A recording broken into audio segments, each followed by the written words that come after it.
Hello दोस्तों, इस video में साइंस प्रैक्टिस सेट पेपर देखने वाले हैं तो आप लोग लास्ट तक जरूर बने रहिएगा। देखिएगा था ओडोमीटर एक ऐसा उपकरण है जिसका उपयोग गाड़ियों में खाली स्थान मापने के लिए किया जाता है। तो यहाँ पे राइट आंसर हो जाएगा बी ऑप्शन। ओडोमीटर एक ऐसा उपकरण है जिसका उपयोग गाड़ियों में दूरी मापने के लिए किया जाता है। गति मापने के लिए स्पीडोमीटर यंत्र का उपयोग किया जाता है, जबकि कंपास दिशा सूचक यंत्र है। नेक्स्ट कहता है कि 5 किलोग्राम और 10 किलोग्राम द्रव्यमान की दो इस्पात की गेंदों की गतिज ऊर्जा समान है। यदि संभावना हो तो कौन सी गेंद तेजी से गति कर रही है? तो देखिए यहाँ पे जो है M1 कितना है, तो M1 है 5। ठीक है, छोटी गेंद की गति को यदि V1 मान ले, ठीक है, और M2 जो है यह है 10, और बड़ी गेंद की गति को यदि आप V2 मान ले तो काइनेटिक एनर्जी क्या होता है? ये होता है 1/2 mv²। ठीक है, 1/2 mv²। तो यहाँ पर हो जाएगा 1/2 m1v1² बराबर 1/2 m2v2²। ठीक है, यानी ये हो जाएगा 1/2 5v1² बराबर 1/2 10v2²। तो v1² बराबर होगा 2v2², यानी यहाँ पे v1 क्या होगा? Greater than v2। तो अतः 5 kg द्रव्यमान वाली इस्पात की गेंद की गति 10 kg वाली इस्पात की गति की, ठीक है, गेंद की गति से दुगुनी है। तो ऑप्शन नंबर क्या हो जाएगा? B option. ठीक है, तो यहाँ पे हो जाएगा 5 किलो वाली गेंद की गति तेज चल रही है। नेक्स्ट देखिए, कहता है कि पानी का घनत्व क्या है? तो ए ऑप्शन। तो देखिए जल का घनत्व 1000 लीटर क्यूब होता है। जल पृथ्वी की सतह पर सर्वाधिक मात्रा में पाए जाने वाला अणु है, जो इस ग्रह की सतह के 70% का गठन करता है। आमतौर पर मानव शरीर में जल की मात्रा 55 से 78% होती है। पता है, देखिए यहाँ पे क्वेश्चन नंबर जो है, क्वेश्चन नंबर 44 है। अतः किस तापमान पर जो है पानी तरल एवं ठोस दोनों स्थितियों में जो विद्यमान हो सकता है? Option number B. तो देखिए 0 डिग्री सेल्सियस पर जल तरल एवं ठोस अर्थात बर्फ की अवस्था में विद्यमान हो सकता है। 0 डिग्री सेल्सियस पर पानी का हिमांक बिंदु होता है, जिस पर पानी बर्फ में बदलता है। 100 डिग्री सेल्सियस पर जो है 100 डिग्री सेल्सियस ताप जो है पानी का क्वथनांक बिंदु होता है, जिस पर पानी जो है भाप में बदलता है। तो 100 डिग्री सेल्सियस ताप पर पानी का जो है क्वथनांक बिंदु होता है, जो पानी भाप में बदलता है। तथा बल की परिभाषा को किसके आधार पर व्याख्या किया जा सकता है? तो 45 का होगा बी ऑप्शन, न्यूटन के गति के पहला नियम। तो देखिए कोई वस्तु विराम की अवस्था में है तो वह विराम की अवस्था में ही रहेगी, और यदि वह एक समान गति से किसी सीधी रेखा में चल रही है तो वैसे ही चलती रहेगी जब तक कि उस पर कोई बाहरी बल लगाकर उसकी अवस्था में परिवर्तन न किया जाए। अर्थात सभी वस्तुएं अपनी आरंभिक अवस्था को बनाए रखना चाहती हैं, इसलिए न्यूटन के गति का प्रथम नियम को जड़त्व का नियम भी कहा जाता है। बल जो है वह बाह्य कारक है जिसके द्वारा किसी वस्तु की विराम अथवा गति की अवस्था में परिवर्तन किया जाता है। अतः न्यूटन की गति का प्रथम नियम बल की परिभाषा देता है। कहता है कि निम्न में से कौन सा जो है प्लेनेटरी बॉडीज के लिए केपलर के नियमों में से एक सही है? 46 का होगा सी ऑप्शन, यानी कक्षीय अवधि ग्रह के द्रव्यमान पर निर्भर होती है। तो प्लेनेटरी बॉडीज के लिए केपलर के नियमों में सही है कि कक्षीय अवधि ग्रह के द्रव्यमान पर निर्भर करती है। केपलर ने ग्रहों की गति संबंधित नियम दिए हैं तथा कि सभी ग्रहों की कक्षा दीर्घवृत्ताकार होती है तथा सूर्य इस कक्षा के नाभिक पर होता है। ग्रह की ग्रह को सूर्य से जोड़ने वाली रेखा समान समयांतराल में समान क्षेत्रफल तय करती है। ग्रह द्वारा सूर्य की परिक्रमा के आवर्तकाल का वर्ग जो है अर्ध दीर्घ अक्ष के घन के समानुपाती होता है। गर्मी के मौसम में पंखा चलाने पर राहत अनुभव होता है क्योंकि पंखे की हवा से हमारा पसीना तेजी से वाष्प बनकर उड़ जाता है।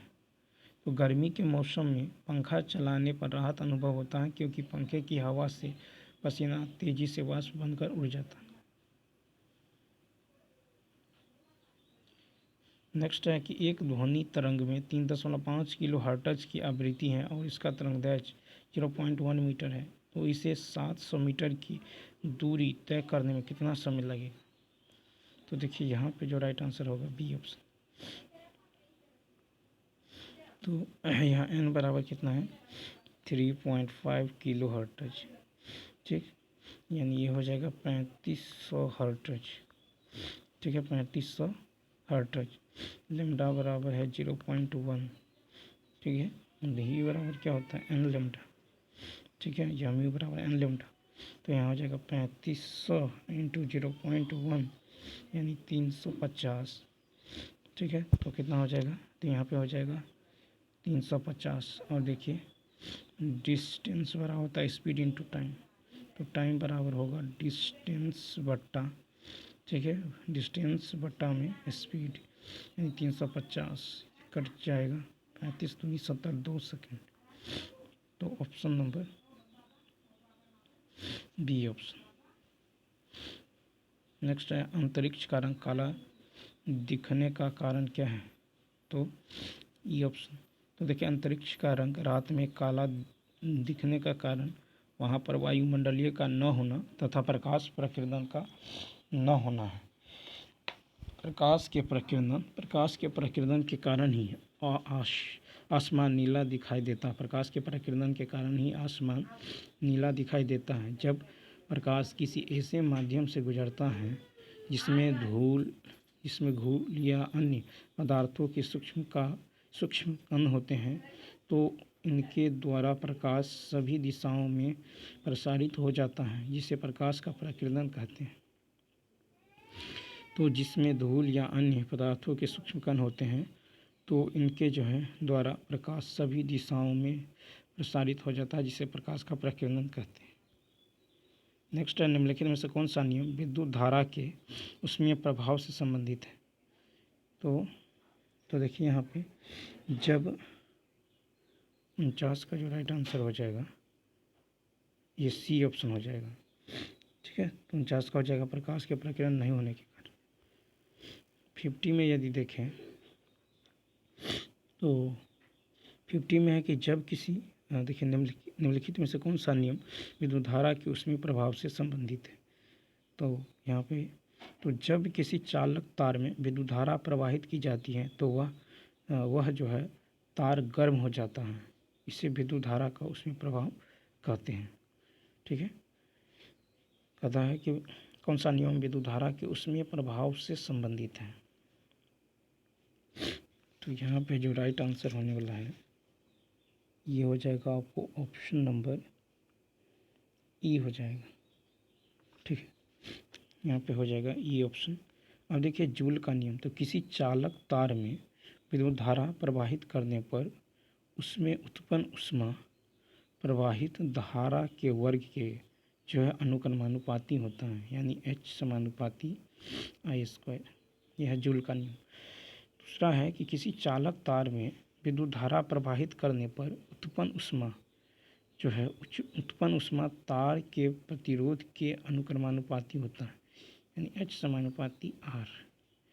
किसी चालक तार में विद्युत धारा प्रवाहित करने पर उसमें उत्पन्न ऊष्मा समय के अनुक्रमानुपाती होता है, H समानुपाती T। ठीक है, यानी H समानुपाती I²RT। ठीक है, H समानुपाती I²RT यानी H समानुपाती KI²RT, जहाँ K एक स्थिरांक है। यदि K बराबर 1 हो तो H बराबर I²RT। इस नियम को जूल का प्रथम नियम कहते हैं। नेक्स्ट क्वेश्चन देखिए, कहता है कि कौन सा जो है रासायनिक परिवर्तन का एक उदाहरण है, 51 का होगा सी। तो देखिए वह परिवर्तन जिसमें एक अथवा एक से अधिक नए पदार्थ बनते हैं रासायनिक परिवर्तन कहलाते हैं। रासायनिक परिवर्तन को रासायनिक अभिक्रिया भी कहते हैं। निष्क्रियीकरण यानी उदासीनीकरण एक प्रकार का रासायनिक परिवर्तन है। तो निश्चयीकरण या इसी को उदासीनीकरण बोलते हैं। ठीक है। अब देखिए कि किसी अम्ल और किसी क्षारक के बीच होने वाली अभिक्रिया उदासीनीकरण कहलाती हैं। इस प्रक्रिया में ऊष्मा के जो है निर्मुक्त होने के साथ साथ लवण और जल निर्मित होते हैं। ठीक है, जैसे HCl प्लस NaOH, ये बनेगा NaCl प्लस H2O। ऊर्ध्वपातन, क्रिस्टलीकरण तथा आसवन भौतिक परिवर्तन के उदाहरण हैं। नेक्स्ट क्वेश्चन है, निम्नलिखित में से कौन सा कार्बन का एक अपरूप है? तो बी ऑप्शन हीरा। तो हीरा कार्बन का क्रिस्टलीय अपरूप है। इसका प्राकृतिक स्रोत जो है किम्बरलाइट पत्थर होता है। शुद्ध हीरा पारदर्शक एवं रंगीन होता है। हीरा जो है ज्ञात सभी पदार्थों में सबसे कठोर होता है। इसका अपेक्षित घनत्व 3.52 होता है और यह कांच को आसानी से काट देता है। हीरा प्रकाश के पूर्ण आंतरिक परावर्तन के कारण चमकता है तथा यह विद्युत और ताप का कुचालक होता है। तो कहता है कि वह कार्बन यानी कौन सा कार्बन का एक अपरूप है? तो हीरा। कहता है कि किसका उपयोग नाभिकीय रिएक्टर में विखंडनीय ईंधन के रूप में किया जाता है? 53 का होगा U-235। तो नाभिकीय रिएक्टर में विखंडनीय ईंधन के रूप में U-235 का उपयोग होता है। भारत में नाभिकीय रिएक्टरों की कुल संख्या 23 है, जिनकी कुल क्षमता 7480 मेगावाट। ठीक है। अतः वे अम्ल जिनमें हाइड्रोजन के साथ ऑक्सीजन के अतिरिक्त अन्य अधात्विक तत्व होते हैं कहलाते हैं। तो सी ऑप्शन यानी हाइड्राइसिड्स और अनॉक्सी अम्ल। तो देखिए अम्लों का वर्गीकरण दो प्रकार से होता है। एक तो ऑक्सी अम्ल, वे अम्ल इनमें हाइड्रोजन के साथ साथ ऑक्सीजन भी उपस्थित होते हैं, उन्हें ऑक्सी अम्ल कहते हैं, जैसे H2SO4, HNO3, H3PO4। और हाइड्रा अम्ल, तो वे अम्ल जिनमें हाइड्रोजन के साथ अन्य अधात्विक तत्व उपस्थित होते हैं तथा ऑक्सीजन अनुपस्थित होते हैं, हाइड्रा अम्ल या अनॉक्सी अम्ल कहलाते हैं, जैसे HCl, HBr, HCN। देखिए कहता है कि मेंडलीफ की आवर्त सारणी के बारे में कौन सा कथन सही है? तो यहाँ पे जो राइट आंसर होगा यह हो जाएगा डी ऑप्शन।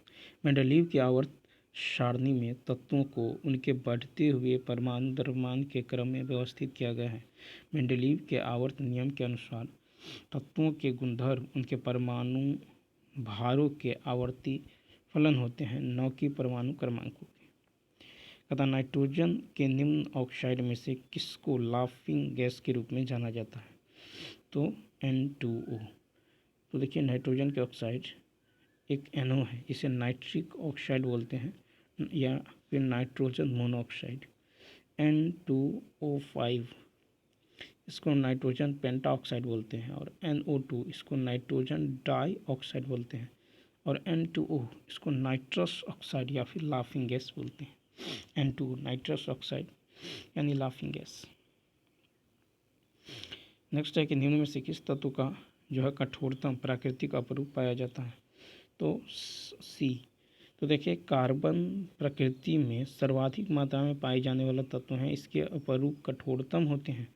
अपरूपों में कार्बन परमाणु एक निश्चित विन्यास में व्यवस्थित रहते हैं। अपरूप गुणधर्मों में एक दूसरे से काफ़ी भिन्न होते हैं। कार्बन के अपरूपों के प्रमुख उदाहरण हीरा, ग्रेफाइट, कोयला, फुलरिन आदि हैं। नेक्स्ट निम्नलिखित में से किसका उपयोग पानी की अस्थायी कठोरता को दूर करने के लिए किया जाता है? तो यहाँ पे क्या हो जाएगा? A option.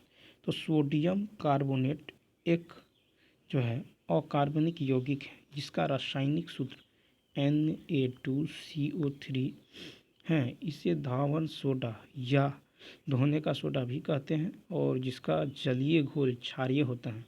जल के अस्थायी कठोरता को दूर करने में इसका उपयोग किया जाता है। तो सोडियम कार्बोनेट का उपयोग जब पानी की अस्थायी कठोरता को दूर करने के लिए किया जा सकता है। सोडियम कार्बोनेट Na2CO3, इसे धोवन सोडा भी कहते हैं। नेक्स्ट है कि निम्नलिखित में से किस यौगिक का उपयोग श्वेत श्याम यानी ब्लैक एंड वाइट फोटोग्राफी में किया जाता है। ऑप्शन नंबर सिल्वर क्लोराइड और सिल्वर ब्रोमाइड दोनों। तो ब्लैक और वाइट फोटोग्राफी में सिल्वर क्लोराइड और सिल्वर ब्रोमाइड नामक रासायनिक यौगिक का उपयोग किया जाता है। अतः डायनामाइट का आविष्कार किसने किया है? तो A option Alfred Nobel. Dynamite का आविष्कार अल्फ्रेड नोबेल ने किया था। रेबीज के टीके का आविष्कार लुई पास्चर ने किया था। सर हम्फ्री डेवी ने कोयला की खानों में जलाने के सुरक्षा दीप का आविष्कार किया था। इसके अलावा उन्होंने electrolysis, sodium, potassium, calcium, magnesium, barium, boron की खोज की। कहता है कि पीत रस के कार्य जो है नीचे दिए गए हैं उस विकल्प का चयन करिए जो पीत रस के कार्य से संबंधित। 61 का देखिए,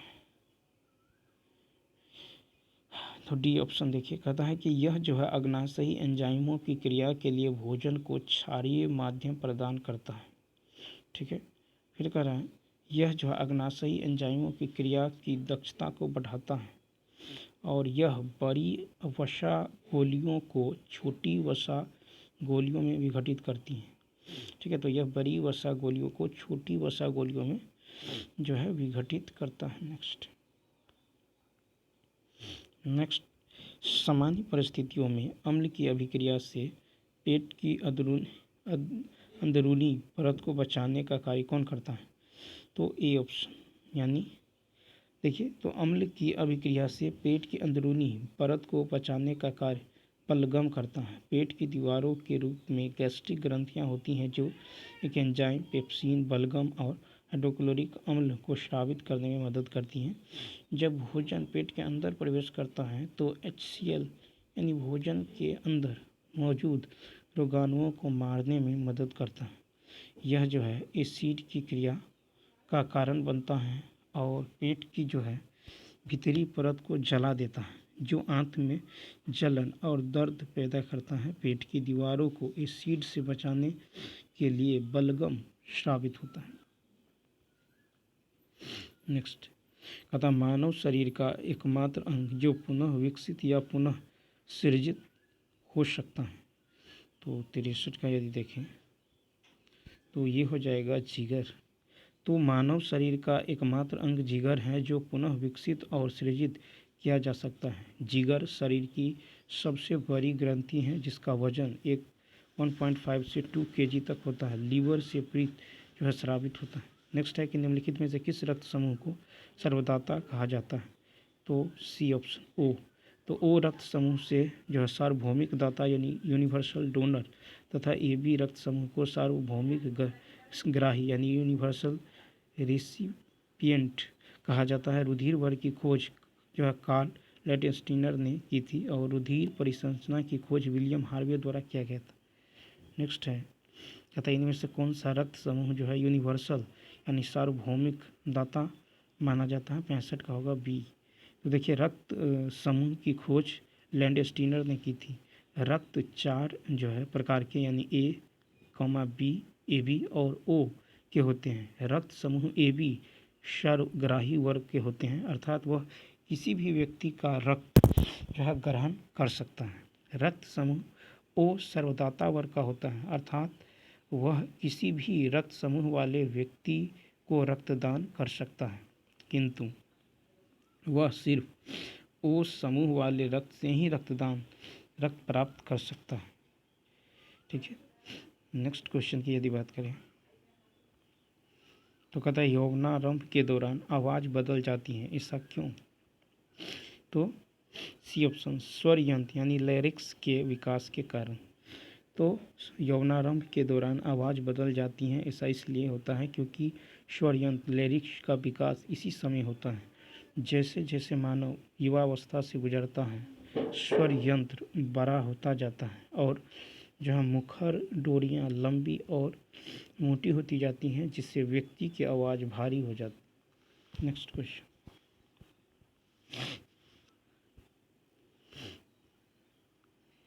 ये कहता कौन सी जो है तंत्रिका तंत्र की मूलभूत संरचनात्मक और क्रियात्मक इकाई हैं? तो ऑप्शन नंबर सी न्यूरॉन्स।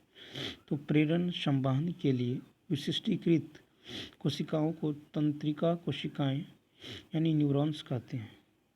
ठीक है, न्यूरॉन्स भ्रूण की एक्टोडर्म से बनती है। ये तंत्रिकीय ऊतक की रचनात्मक एवं क्रियात्मक इकाई होती हैं। न्यूरॉन कोशिकाएं शरीर की सबसे लंबी कोशिकाएं होती हैं। उत्तेजनाशीलता एवं संवाहकता इनका विशिष्ट गुण होता है। नेक्स्ट है किसी जंगम यानी जोड़ की दो हड्डियों के बीच पाए जाने वाले स्नेहक पदार्थ को क्या कहा जाता है? तो किसी जंगम यानी जोड़ यानी मूवेबल ज्वाइंट। ठीक है, जंगम यानी जोड़ दो जो है मूवेबल ज्वाइंट की दो हड्डियों के बीच पाए जाने वाले स्नेहक पदार्थ को साइनोवियल द्रव कहा जाता है। साइनोवियल द्रव। जब कोई बहुत क्रोधित, शर्मिंदा या चिंतित होता है तो ऐसे में कौन सा हार्मोन तनाव को समायोजित करने में शरीर की मदद करता है? तो यहाँ पे होगा ऑप्शन नंबर बी यानी एड्रीनलिन। तो देखिए हमारे बहुत क्रोधित होने, चिंतित या शर्मिंदा होने पर एड्रेनलिन हार्मोन जो है इस तनाव या डर की स्थिति को समायोजित करने में शरीर की मदद करता है।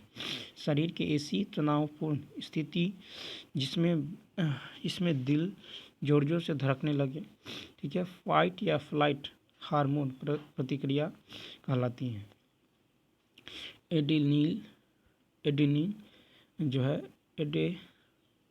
एड्रेनलिन हार्मोन हमारे शरीर में किडनी के ऊपर हिस्से में मौजूद होता है। नेक्स्ट अतः उस विटामिन का नाम बताएं जिसकी कमी के कारण अत्यधिक खून बहने लगता है। तो विटामिन के की कमी के होने के कारण अत्यधिक खून बहता है। इस विटामिन का रासायनिक नाम जो है इस विटामिन देखिए रासायनिक नाम क्या है? फाइलोक्विनोन। यह जो है रक्तस्राव रोधी विटामिन है जो यकृत में प्रोथ्रोम्बिन के निर्माण के लिए आवश्यक है। मानव शरीर में इस विटामिन की कमी होने से रक्त का थक्का नहीं बनता और कटे हुए स्थानों पर रक्त का स्राव बहुत अधिक होता है।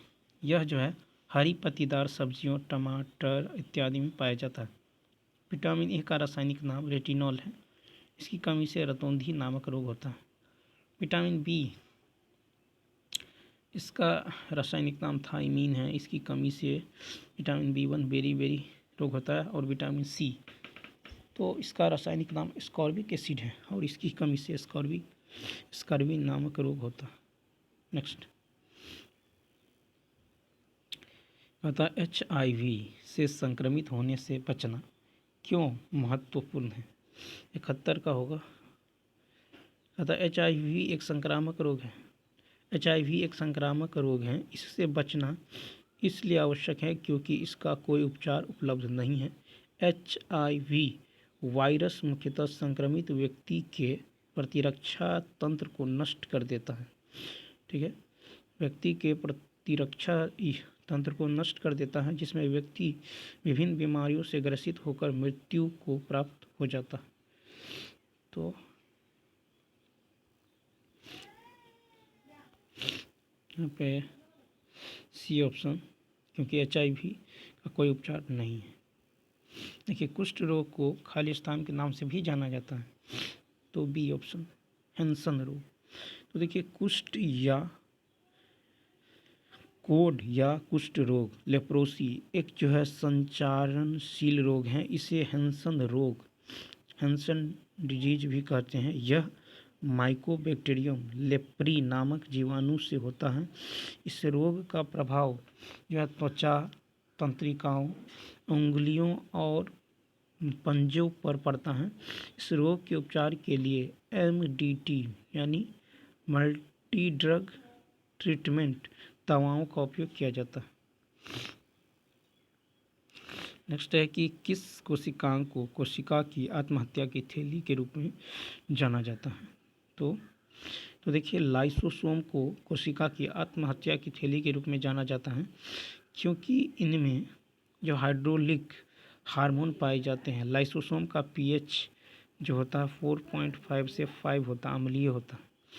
ठीक है, तो lysosome option number C. Next question देखिए, कहता है कि द्विपद नाम पद्धति को किसने प्रस्तुत किया था, तो बी ऑप्शन यानी कैरोलस लिनियस। तो द्वि नाम पद्धति यानी जीवों, जंतुओं, वनस्पति के नामकरण की पद्धति है, जिसे प्रसिद्ध वैज्ञानिक कैरोलस लिनियस ने प्रस्तुत किया था, जिसके अनुसार किसी जीव के नाम के 2 अंग होते हैं जो जीव के वंश यानी जीनस और जाति स्पीसीज को बताते हैं। जैसे एलियम शेपा प्याज, यहाँ एलियम वंश और शेपा जाति को बताता है। जॉन डाल्टन ने पदार्थ की रचना संबंधी सिद्धांत का प्रतिपादन किया, जिसे डाल्टन का परमाणु सिद्धांत कहते हैं।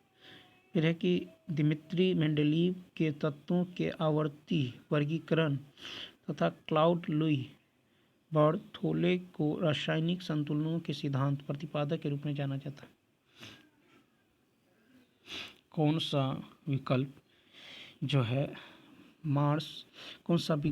मार्सुपियल्स का उदाहरण है, तो कंगारू।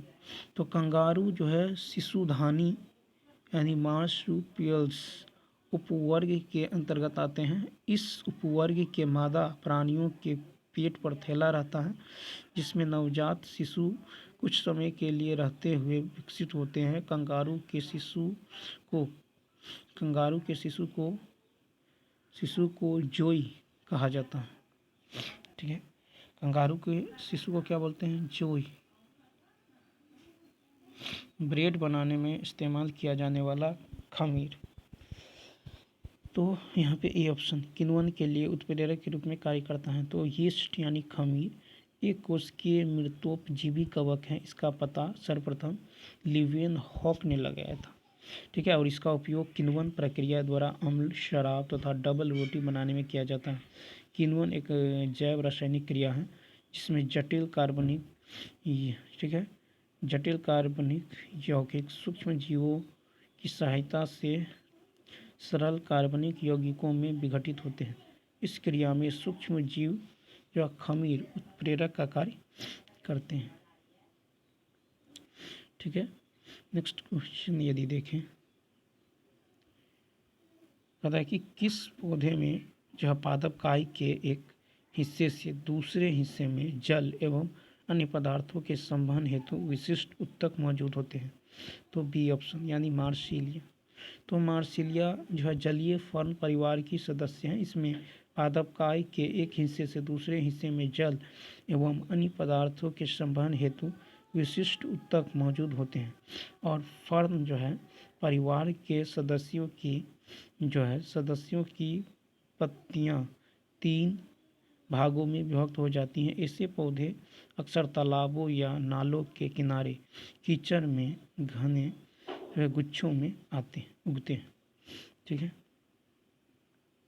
उसके बाद देखिए यहाँ पे देखिए एक रिएक्शन है C6H12O6, इसको बोलते हैं कार्बोहाइड्रेटेड।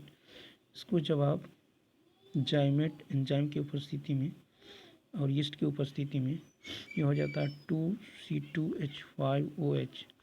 ठीक है, 2C2H5OH प्लस 2CO2, इसको क्या बोलते हैं? ये है शराब, ठीक है। क्या है? C2H5OH। नेक्स्ट, ये कहता आम का वैज्ञानिक नाम क्या है? तो ऑप्शन नंबर सी। तो देखिए, आम का वैज्ञानिक नाम मैंगीफेरा इंडिका, ठीक है, मैंगीफेरा इंडिका है। इसे फलों का राजा भी कहा जाता है। भारत में प्रसिद्ध आम की प्रजातियां दशहरी, ठीक है, तोतापुरी, हापुस, अल्फांसो, हिमसागर, सिंधुआरा, नीलम आदि हैं। आम की कुछ संकर प्रजातियां जो आम्रपाली, दशहरी एवं नीलम, मल्लिका, नीलम एवं दशहरी, रत्ना, नीलम एवं अल्फांसो हैं। और सिंधु आम की जो है गुठली रहित प्रजाति हैं। तो इसका नाम है मैंगना इंडिका, या फिर इसी को क्या बोलते हैं? Mangifera indica. अतः इनमें से कौन सा पुष्प के नर जनन अंग का घटक है? तो वर्तिका। वर्तिका पुष्प के नर जनन अंग का एक घटक, अतः इनमें से कौन सा पुष्प के नर जनन अंग का घटक है? नहीं है, ठीक है। तो देखिए, तो वर्तिका पुष्प के नर जनन अंग का घटक नहीं है, यह पुष्प के मादा जनन अंग का घटक है। पुष्प के मादा जनन के प्रमुख भाग वर्तिकाग्र, वर्तिका और अंडाशय, ठीक है। क्या है? वर्तिकाग्र, वर्तिका और अंडाशय। पुष्प के नर जनन अंग के प्रमुख भाग पराग, ठीक है, परागकोश और तंतु, ठीक है। तो ऑप्शन नंबर पता है कि कौन नहीं है, ठीक है। नेक्स्ट, कौन सा प्रकाश संश्लेषण में उत्पन्न जो है अपशिष्ट उत्पाद है? तो बी ऑप्शन, ऑक्सीजन। देखिए यहाँ पे क्या होगा? बी।